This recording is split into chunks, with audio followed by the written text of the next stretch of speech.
Well, guys, thought we'd take a break from doing some tranny work, and we'll start the summer out by showing. Looks like the guys are all over here at the get-together. Probably some of the same cars that you saw last year.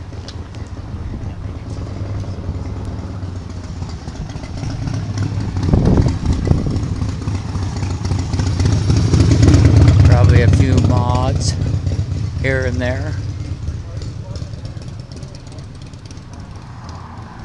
Something special in the window here. What's this say? Uncle Melvin loved this car. Melvin. Martha and Sue. Pretty cool.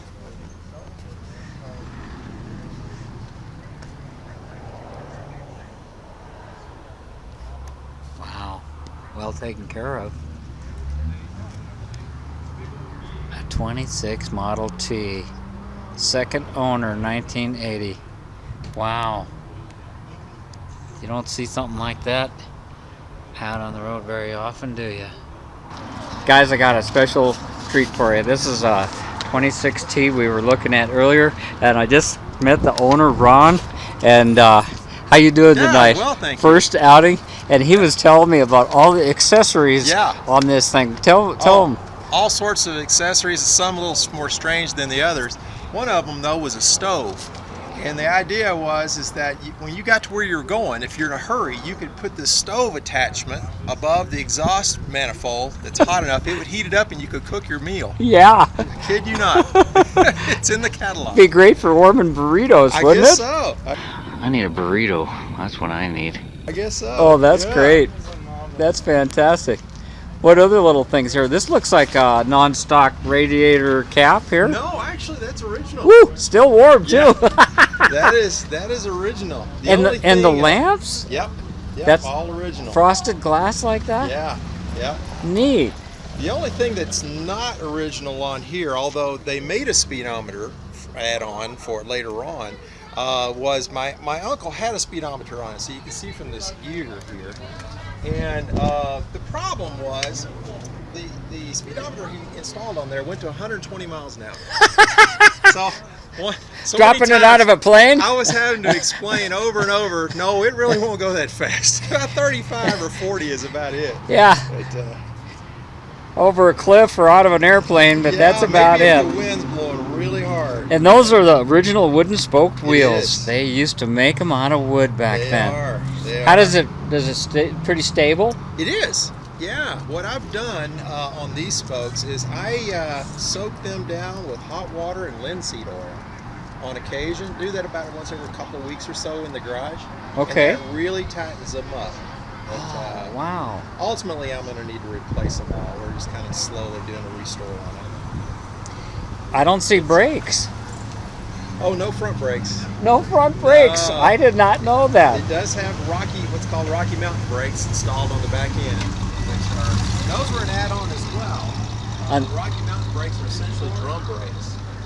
Well, what were the factory ones? The factory, the way it works is, and your brake is on the right-hand side there. Yeah.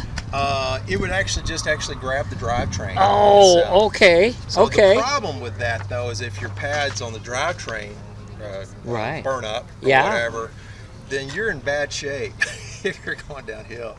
So the emergency brake and the foot brake went to that device. Yeah.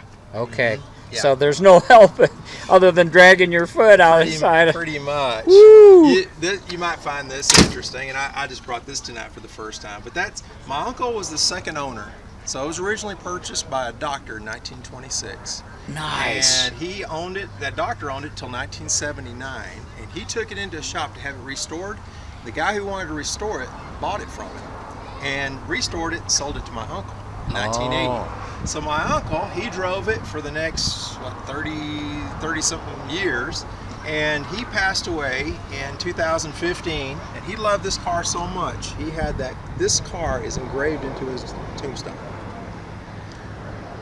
Gives me the goosebumps. Yeah. Gives me the goosebumps. Yeah. And you're I'm the third owner. the third, like in the family, grandson. Yeah. He was my uncle. Uncle, okay. Yeah. Kept it in the family. Yeah. Oh, that is such And a... so I'll pass it down to my son Brad, and my son and his wife are about to have a baby, a little boy named Samuel, and I'll pass it down to Samuel. Oh, So we know where it's going to go for the next 50, 60, or 70 years. Wow. About how many miles do you think you put on it in a year? Just coming to these little bends and Well, stuff? I drive it around a lot. Do you? Yeah. We live on the kind of the northwest part of town, and I drive around Masonville. Okay. All around there. I've driven it out to Boulder, all back roads. And Yeah. things. Yeah. It doesn't have a speedometer or an odometer at all, so I'm not sure, but I'll bet I put 3,000 or 4,000 miles on it just the last several months. Got to look under the hood. Yeah, so here's my coil and distributor. Oh, okay. And he's got a 12-volt alternator. You know, when I had my Model A, I joined the Model A club in Denver, and they had this little event. They were going to go up to Mount Rushmore and that Crazy Horse Monument up there. Yeah. And there was 26 Model A's in the club that went on that route.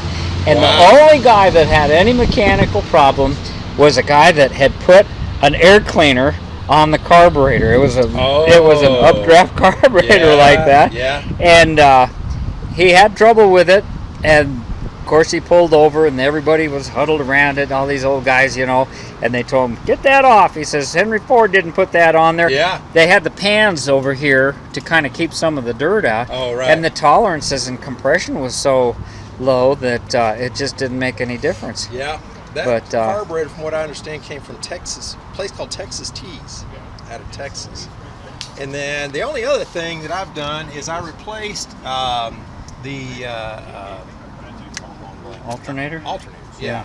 It was just a generator, Right. And it wasn't charging my battery very well at all, and it needed to be 12 volt, which it was, but it just wasn't working very well. Now, see, on my Model A, they had the shafts.